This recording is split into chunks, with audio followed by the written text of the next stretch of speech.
Have you ever wondered why a man can sleep beside a woman he's obsessed with and still pretend he doesn't care? Not because he doesn't want her, not because he's playing hard to get, but because he's terrified that showing even a flicker of desire will cost him everything. You've done it. You've been there, sitting next to her, the woman you can't stop thinking about, and you freeze. Not physically. You smile, you talk, you nod, but inside your chest is locked. Your thoughts are racing.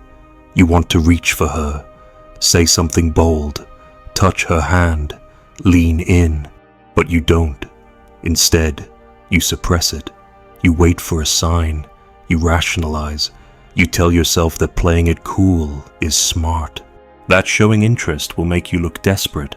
You've been trained to believe that male desire is dangerous, embarrassing, weak. And here's the hard truth: you didn't invent that fear. You absorbed it. From a young age, you were told that your attraction is threatening, that your gaze is intrusive, that your touch is presumptuous, that your desire is too much, too soon, too aggressive. So you became careful. You learned to hide it. You performed politeness. You waited for permission. You told yourself that being a good guy meant always putting her comfort above your instinct. And somewhere along the way, you stopped trusting yourself. Not because you lacked courage, but because you were punished for it. You remember the time you made a move and she flinched. The time you complimented a woman and she looked at you like you were disgusting.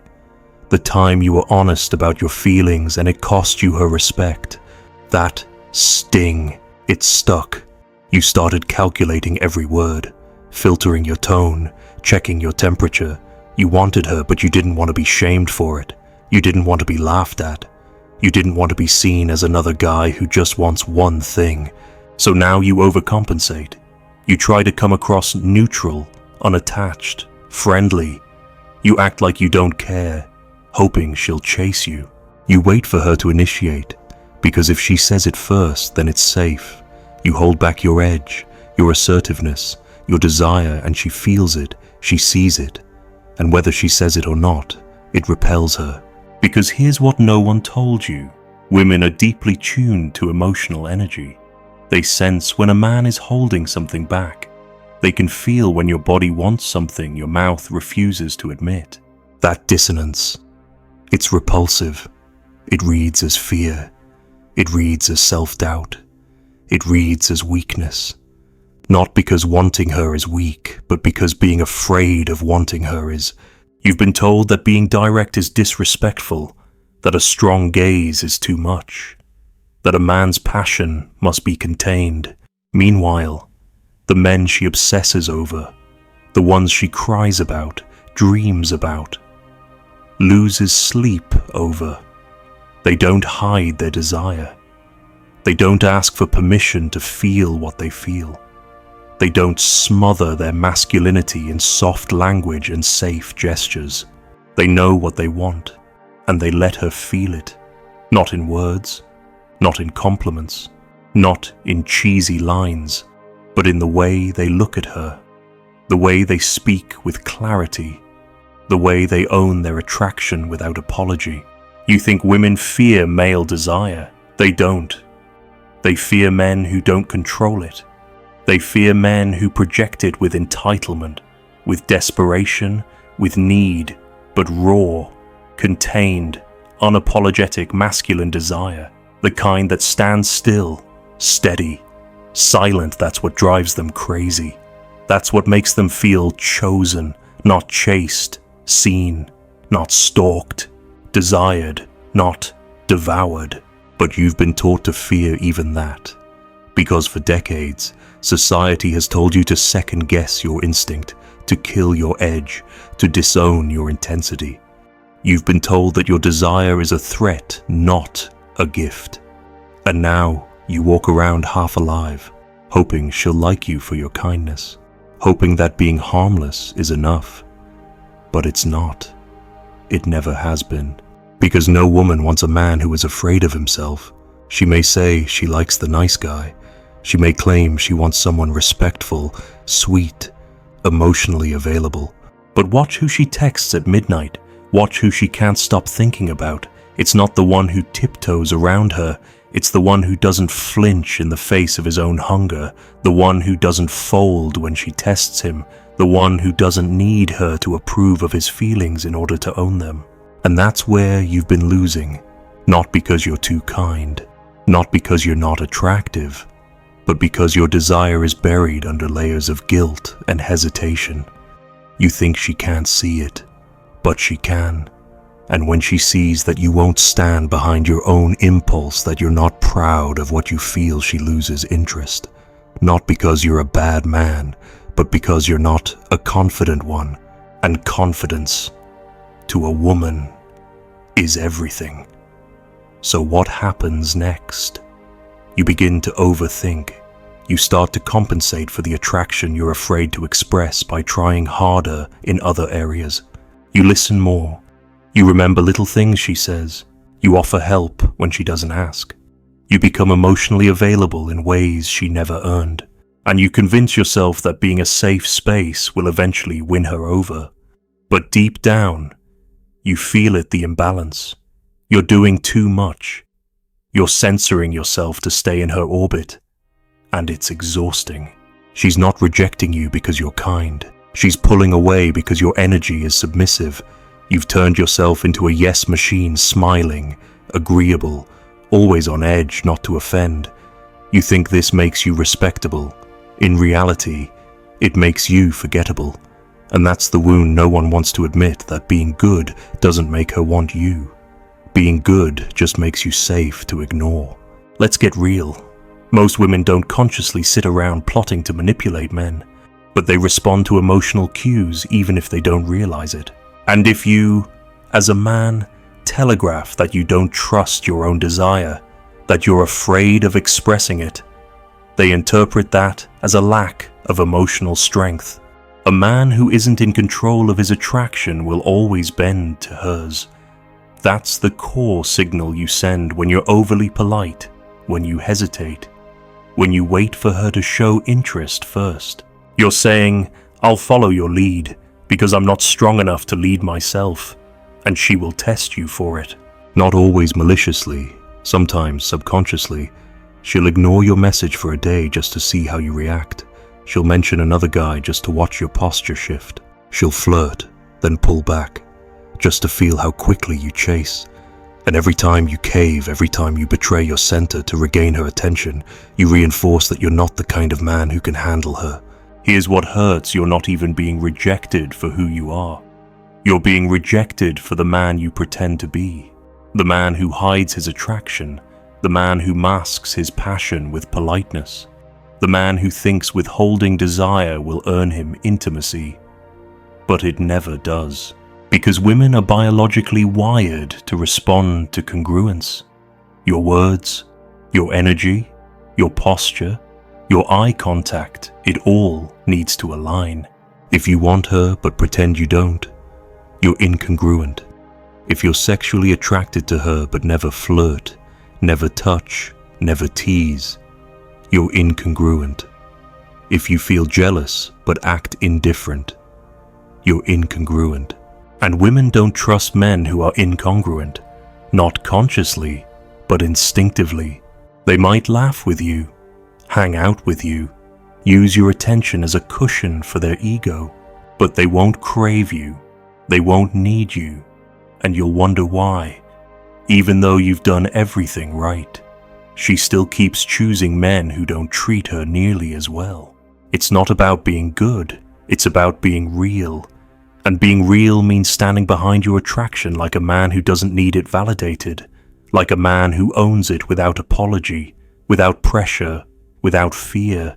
You don't shove it in her face. You don't grovel for reciprocation. You simply allow her to feel the weight of your presence, the steadiness of your gaze, the clarity of your tone. That's what she wants, not a desperate boy who needs her to like him, but a centered man who likes himself enough not to beg. You think hiding your desire protects you from rejection, but it only guarantees it. Because when you hide what you want, she doesn't feel chosen. She feels uncertain. She starts questioning your masculinity, your edge, your confidence. She may not be able to articulate it, but she senses the hesitation, the self-editing, the fear. And fear is the opposite of attraction. Attraction thrives on tension, on energy, on polarity, and you kill it the moment you treat your desire like something to be ashamed of. You are told that desire is pressure, that it's unfair to want something from her. But here's what no one said: there's a difference between pressure and presence. Pressure is trying to convince her, to change her mind, to get something from her. Presence is simply being unapologetically grounded in what you feel without needing her approval. That's the shift most men never make. You've tried being the pleaser. You've tried being the safe guy. You've tried being the friend, the therapist, the nice, agreeable shadow that lingers around her life. And what has it gotten you? Regret, confusion, sleepless nights replaying every moment, wondering what you did wrong. You did nothing wrong except abandon your own fire. That fire is what she's looking for. That spark of unapologetic masculine truth. Not rage, not entitlement, but centered, stable, honest desire. The kind that doesn't flinch when tested. The kind that doesn't vanish when ignored. The kind that stays still and watches if she can handle it. Because in the end, you're not trying to convince her to want you. You're trying to see if she's woman enough to meet a man who isn't afraid of himself. And yet, most men never get there, because they confuse honesty with exposure. They think that if they show their desire, it will be used against them. That she'll laugh, walk away, tell her friends, or label them as needy, creepy, or worse, weak. And sometimes, she will. Some women will test you, shame you, or punish your boldness. Not because you did something wrong, but because they can't handle a man who isn't seeking their validation. That's when most men retreat. They take that one harsh reaction and turn it into a lifelong rule. Don't show interest first. Don't make a move unless you're sure. Don't express what you want unless she gives you a clear sign. And in doing so, they become emotionally muted. Still men on the outside, but empty, hesitant, disconnected from their inner compass. You stop leading. You start reacting. And here's what that does to you over time. It kills your masculine edge. You become agreeable, predictable, emotionally safe, not in a strong way, but in a neutered one. You're careful not to offend, careful not to assert, careful not to reveal anything that might make her pull away. But that fear-based way of interacting creates a dynamic where she feels like she's carrying the emotional burden of the connection, and she resents you for it, even if she never says it out loud. Because a woman doesn't want to be the one constantly steering the energy between you. When she has to decide where things are going, when to escalate, how to keep the spark alive, she stops feeling feminine. She starts feeling like the one in charge. And even if she's successful, confident, powerful in her life, that's not what she wants from a man. What she wants is to be met with certainty, energy, bold presence. A man who doesn't hesitate to express himself and isn't broken when she doesn't respond the way he wants. You think holding back is smart. That silence equals power. But real power isn't silence. It's self-possession. It's the ability to express desire without being consumed by it. To show her what you want without needing her to comply. And that's the shift. You don't express desire to get something.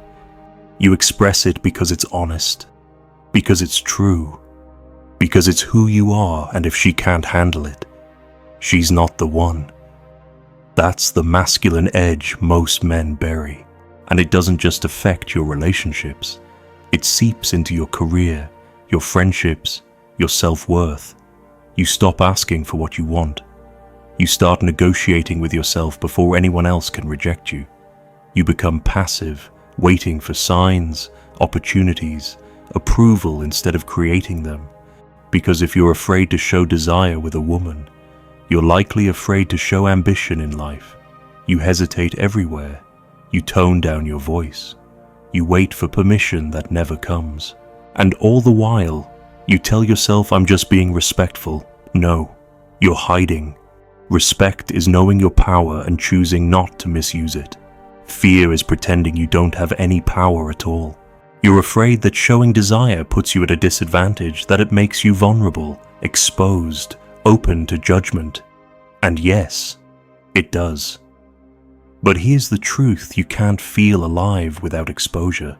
You can't build intimacy without risk. You can't command a woman's desire if you're too afraid to show your own. That's why she keeps drifting toward men who are bold, not always kind, not always good, but bold. Men who take emotional risks, who aren't obsessed with being liked, who don't waste time trying to read her mind. Men who lead, who step forward, who don't wait until it's safe. Because safety is boring. Predictability is boring. And deep down, you know this. You've watched her eyes light up when a man walks in who doesn't give a damn about the rules. You've seen her posture change around men who take up space unapologetically. And it stings, because you think, why him? Why not me? But it's not about what he says or what he wears. It's about what he radiates: decisiveness, direction, unfiltered presence. And that terrifies you, not because you can't be that man, but because you've buried him. You buried him under fear, under shame, under years of rejection, mockery, misunderstanding. You told yourself it's better to be accepted as harmless than to be rejected as real. But what if I told you that being harmless is the most dangerous thing a man can be? Because when you erase your edge, your desire, your clarity, you erase everything that makes you attractive, everything that makes you strong, everything that makes you you. The more you hide, the more you hate yourself, not consciously, but in those quiet moments when she leaves your message on read, when she calls you just a friend, when she flirts with someone else in front of you, you feel it. That sting isn't about her. It's about you. It's about knowing, deep down, that you betrayed yourself long before she ever did. And until you fix that, nothing changes. This is where the internal cost becomes unbearable, because eventually, you stop trusting yourself altogether. You second-guess every instinct. You ask friends for advice about texts you already know you shouldn't send. You look for signs that you matter to her, even though you know you don't. You break your own rules just to stay close to her. And worst of all, you start lying to yourself. You convince yourself that being invisible is better than being rejected. That being tolerated is better than being desired and lost. You tell yourself that being just friends is enough. You become the emotional tampon, the placeholder, the guy she keeps around for comfort but never craves. And that quiet ache inside you grows. It doesn't scream, it doesn't rage, it just lingers. A dull, heavy pit that tells you something is deeply wrong. But you can't name it, because the truth is too painful to admit. You've spent years becoming exactly the kind of man you would never want to be. A man who suppresses what he feels. A man who waits for permission to lead. A man who abandons his own instincts just to avoid discomfort.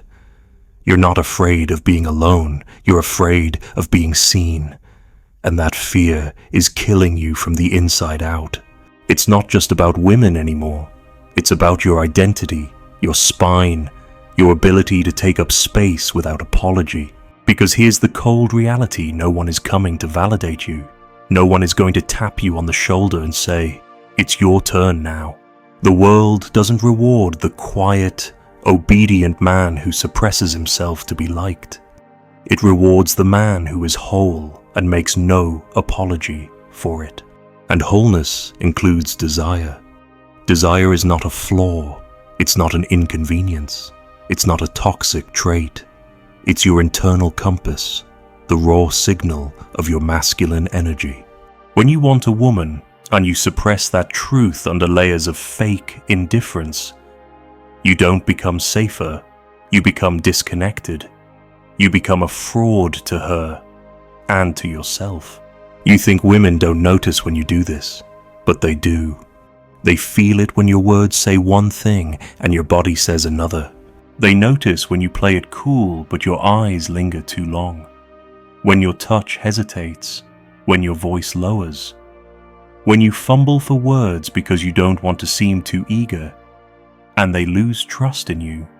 Not because you're unattractive, but because you're not congruent. A man who hides his truth is a man she can't surrender to. Because how can she trust you to lead if you're scared of your own desire? How can she relax in your presence if you're performing for her approval? How can she feel safe opening up when you're walking on eggshells just to avoid rejection? The paradox is brutal. The more you try not to scare her off, the more you do.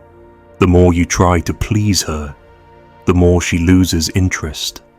The more you suppress your want, the more she feels unseen, and eventually she goes looking for it in someone else. That's when the rage hits, the resentment, the bitterness. You start thinking women don't make sense, that they're impossible to please, that they say one thing and want another. And while some of that is true, you're not innocent either. You've lied. You've manipulated too with your silence, with your nice guy act, with your subtle emotional blackmail. If I act perfect long enough, she owes me desire. But she doesn't. Desire doesn't come from compliance. It comes from polarity, from tension, from risk. And if you're not willing to risk being rejected, you'll never be truly wanted. That's why the man who shows his desire cleanly, clearly, without expectation holds all the power, because he's not seeking anything. He's expressing something. He's not trying to change her mind. He's showing her his, and if she doesn't like it, fine. He walks, not because he's cold, but because he knows who he is, and he's not negotiating that for approval. That's the man she respects. The man she remembers. The man she feels in her body long after he's gone. Not the nice guy who smiled through every insult. Not the safe guy who waited months to make a move. Not the friend who was always there until someone better showed up. But the man who looked her in the eye, let her feel his presence, and never once begged her to stay. That's your edge. That's your power. That's what you've been hiding because someone once made you feel ashamed of it. But that shame, it was never yours to carry. It was passed down from weak fathers, from scared teachers, from a culture that wants men obedient, predictable, defanged. But you're here now, and you feel the cost, the weight of everything you've swallowed, the moments you wanted to speak and didn't, the nights you stayed instead of walking away, the pain of being overlooked by women who never even got to meet the real you. And maybe finally you're ready to stop being liked, so you can start being free. Freedom doesn't start with women. It starts with you. It begins the moment you stop performing, when you stop filtering every word, gesture, glance through the lens of will. This make her like me, when you stop waiting for green lights that never come. When you realize that living your truth will scare some people off, and that's the point. Because if the full expression of your desire makes her uncomfortable, she was never built to carry your presence anyway. Most men have never actually been rejected, only their mask has. The quiet, agreeable, convenient version of themselves they sent out to make contact. You didn't lose the woman because of who you are. You lost her because you refused to show her who you are. You kept the truth locked behind a polite smile and a delayed message. You played safe. You played small. And now you're wondering why she chose someone else. She didn't choose someone else. She chose the man who chose himself. That's the real shift. Not in strategy, not in lines or tactics, but in identity, in choosing yourself completely, in standing so firmly in your desire, your boundaries, Your truth that whether she stays or walks, you remain unmoved, not because you're cold, but because you're whole. This is where detachment begins. Not emotional numbness, not indifference, but a deep, grounded understanding that you don't need her response to validate your reality. You can want her without chasing. You can express interest without collapsing. You can feel the tension, the craving, the sexual pull, and still remain centered. That's masculine integrity, and it's rare. Because most men give their power away the moment attraction enters the room. They become reactive, approval-seeking, obsessed with outcome. They confuse emotional hunger with love. They confuse attention with intimacy. And every time a woman pulls away, they panic because they've made her desire the currency of their self-worth. But when you stop depending on her reaction to feel valid, everything changes. You stop negotiating, you stop waiting, you stop over-explaining yourself, you speak less. But every word carries weight. You no longer need to win her over because you know what you offer is already enough. And ironically, that's when women begin to chase you. Not because you played a game, but because you finally exited the game altogether. You start walking differently. You start making decisions based on your own standards, not her mood. You stop texting to get a response and start speaking only when it's real. You touch with intention, you speak with clarity, you move with conviction, and if she's not ready, that's not your problem anymore. You'll never beg again, not for her time, not for her attention, not for her body, because the man who begs is the man who doesn't believe he's enough. And the moment you start begging, she stops respecting you even if she keeps you around, even if she sleeps with you, even if she says she loves you. Because deep in her gut, she knows you've given her your spine, and no woman can love a man she doesn't respect. This is why you must learn to sit in silence, to hold the space, to look her in the eye and let her feel what you feel without softening, without apologizing, without blinking first. Most men break here. They rush to fill the silence with reassurance, with jokes, with flattery. But the man who doesn't flinch, he's unforgettable, because he's rare. He doesn't seek connection to fix something inside him. He brings connection from within. He is not waiting for permission to desire. He is not asking her to tell him he's good enough. He already decided that long before she showed up. And that decision rewires everything. You stop fearing rejection because you realize rejection isn't real, not when you've already accepted yourself. You stop playing emotional games because you're no longer afraid to lose.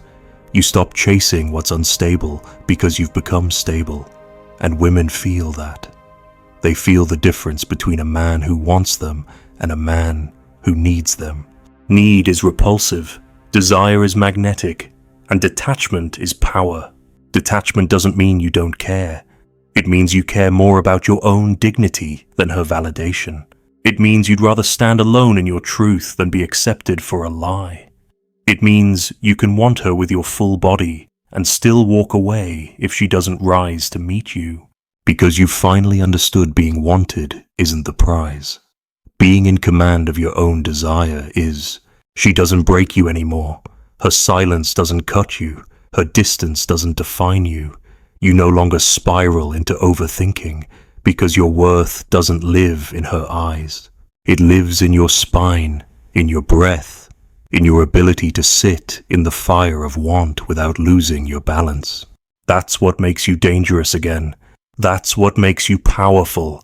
That's what makes you free. She didn't break you. She revealed what you were too afraid to protect.